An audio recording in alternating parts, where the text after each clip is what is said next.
माता गुरुदेव की, सनातन धर्म की, गौ माता की। आज हमारे बीच में परम पूज्य प्रातस्मरणीय संत शिरोमणि श्री श्री 1008 श्री राजभारती जी महाराज धूमड़ा मठ मोईवाड़ा मठ के मठाधीश और हमारे बीच विराजमान परम पूज्य 1008 श्री तीर्थगिरी जी महाराज मंडवाड़िया मठ और हमारे बीच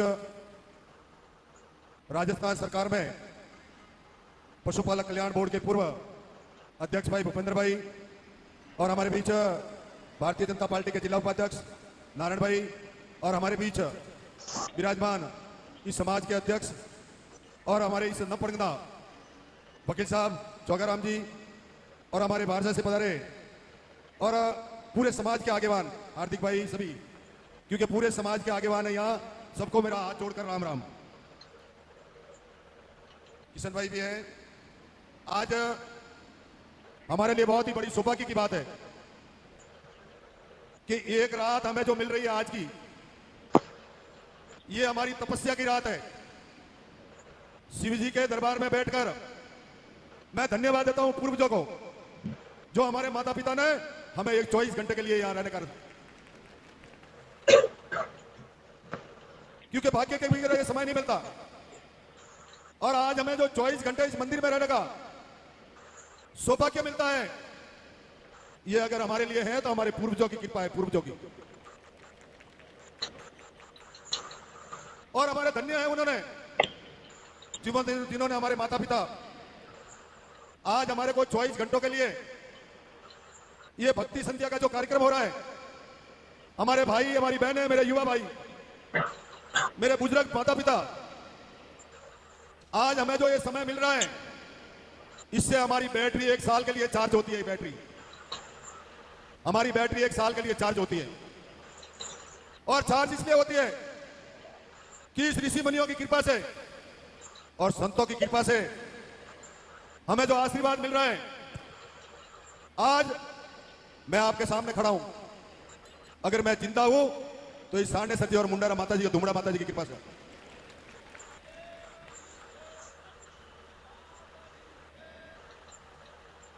क्योंकि वो भी समय था जब कमरे के अंदर मैं अकेला था और माता जी की इतनी बड़ी कसीम कृपा थी, गुरु महाराज राज भारती जी, राम भारती जी, जोत भारती जी की, कि मुझे रात को 2:30 बजे हाथ उठा करके बैठा खड़ा किया कि बेटा उठ जा। अगर वो नहीं होता तो मैं खड़ा नहीं, जिंदा नहीं रहता। और जिस तरह से आपके सामने मुझे आज गर्व है कि जिस समाज के अंदर मेरा जन्म हुआ और जिस माता पिता ने और इस समाज ने मुझे जन्म दिया, मैं उनको दोनों हाथ जोड़कर वंदन करता हूं, इस समाज को वंदन करता हूं कि मुझे गर्व महसूस होता है। मैं पूरी टीम को धन्यवाद देता हूं जिन्होंने हमेशा कंधे से कंधा मिलाकर, मुझे भी सिरोही के अंदर 20 साल होना है और 20 साल के अंदर आज पूरे राजस्थान में अगर डंके के शॉट से कह सकता हूं कि जिन्होंने 10 से 12 विद्यालय स्कूल के बना के तैयार की और विद्यालय नहीं बनाए। आज मैं आपके सामने एक और भीख मांग के कहना चाहता हूं समाज को कि जयपुर के हॉस्टल की बात आती है तो जयपुर के मैं धन्यवाद देता हूं राजभारती जी बाबू जी को, धन्यवाद देता हूं खेमराज जी को और तीर्थगिरी जी महाराज को, जिन्होंने घर से 1-1 रुपया शामिल करके, घर से उंगराना करके 8 करोड़ रुपए शामिल करके आज वो छात्रावास बनकर तैयार हो गया।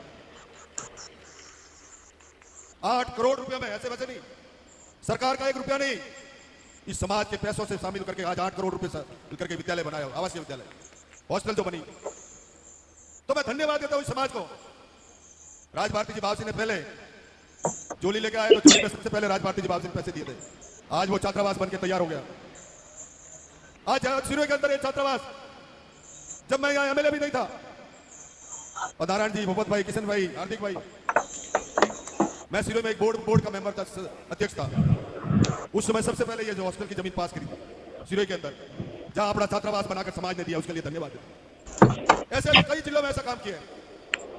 मेरा गर्व है, मेरा फर्ज है कि इस तरह से काम, आज 4000 बच्चे हमारी समाज के पढ़ रहे हैं हॉस्टलों में, 4000 बच्चे। और आने वाले समय में जब ये 4000 नौकरी मिलेगी, आगे बढ़ेंगे। अब मुझे गर्व है कि मेरी एक हरियाली स्कूल से 1500 बच्चे नौकरियों में लगे, 1500। हरियाली स्कूल से। तो ऐसी ऐसी 10 स्कूलें अभी बनाई है अपने यहाँ बच्चियों की स्कूल, कि जब आप जाकर के देखते हो मेरी बच्चियों को, तो मैं चाहता हूं तो आंखों में आंसू आ जाते हैं मेरी बच्चियों के लिए।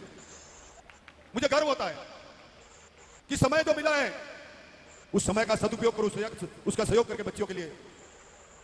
और बच्चियां, जब मैं जाता हूं तो बच्चियां भी खुश होती है, क्योंकि समय तो चला जाएगा और आज आपके बीच में है, कल ऊपर भी चले जाएंगे, कहीं भी चले जाएंगे, परंतु ये नाम हर विद्यालय में अगर कहीं ना कहीं नाम लिखा हुआ है तो ओटाराम देवासी और रबारी समाज का लिखा हुआ है।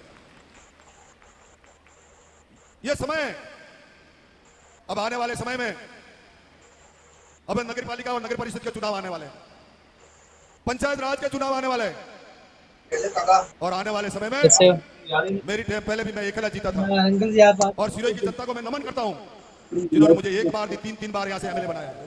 मैं सिरोही की जनता को धन्यवाद है। और अब पंचायत राज के चुनाव भी आने वाले हैं।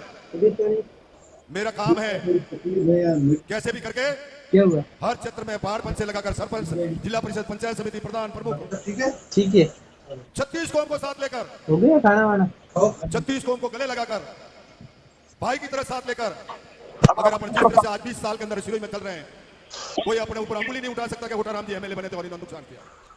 कोई नहीं कह सकता आज दिन तक कि किसी का नुकसान किया, किसी का खराब किया। मेरी कोशिश ये रही कि अगर आने वाले समय में किसी का भला करने की कोशिश की, किसी का बुरा करने की कोशिश की। तो आज सब आपके बीच में ये सारनेश्वर जी के मंदिर के ऊपर बैठे हैं, और मंदिर के ऊपर अंदर भी आज मेरे जितने भी युवा भाई यहाँ खड़े हैं, देख रहे हैं, सुन रहे हैं। समय समाज की जागृति का है। अपन सभी मिलकर, टांग खिंचाई से कुछ होने वाला नहीं है। कई नेता बनकर भी आएंगे, कई अभिनेता बनकर भी आएंगे, परंतु एक चीज आप याद रखना, पहचान यह जरूर करना कि आपके पास में पहचान की चाबी जरूर है कि कौन आदमी काम करता है और कौन नहीं करता है। इसकी पहचान आपको करनी पड़ेगी। अगर गढ़ में ढड़ बराबर हो गया तो कोई समाधान नहीं है। कई लोग ऐसे भी हैं जो राजनीति में, जो आज रबारी समाज का जो ग्राफ बढ़ा है, रबारी समाज की जो इज्जत बढ़ी है, रबारी समाज का जो स्टेज पर पहुंचे हैं, आपको अंतरराष्ट्रीय लेवल तक अगर देश का प्रधानमंत्री भी मेरे को देख ले तो कि ओटाराम देवासी आए हैं, ओटाराम देवासी समाज की पहचान है। राजस्थान के मुख्यमंत्री भी मैं धन्यवाद देता हूं वसुंधरा राजे जी को, धन्यवाद देता हूं भजन लाल जी को, जिन्होंने इस समाज के अंदर पहले बजट के अंदर पिंडवाड़ा, सुमेरपुर, शिवगंज और अपने बाली राजसमंद 5 आवासीय विद्यालय एक बजट में दिए। यह छोटी बात नहीं है। आप सोचते होंगे कि भाई ऐसे ये तो मिलते होंगे, ऐसे मिलते हो तो कई जने मिलाने वाले बैठे हैं, एक लेके बता दें तो मुझे पता चला कि एक ले लिया है। एक बजट में 150 करोड़ रुपए लेना आपकी बात नहीं है, सिर्फ समाज के लिए। इसी तरह से हर क्षेत्र में हमने काम करने की कोशिश की है।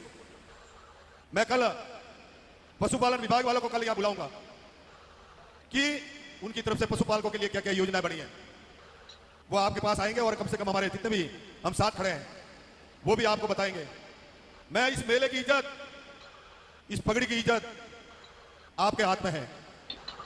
और आज एक कान खोल के सुन लो, जितने भी समाज के हैं, अध्यक्ष जी हैं और उनकी पूरी टीम है।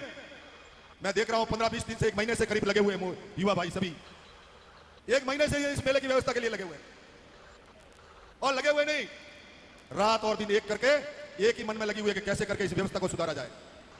और मैं समाज के भाइयों और बहनों को 2 बात कहना चाहता हूं। इस बहनों को भी कहना चाहता हूं कि आप हमारी इज्जत है, बहना आप हमारी इज्जत है।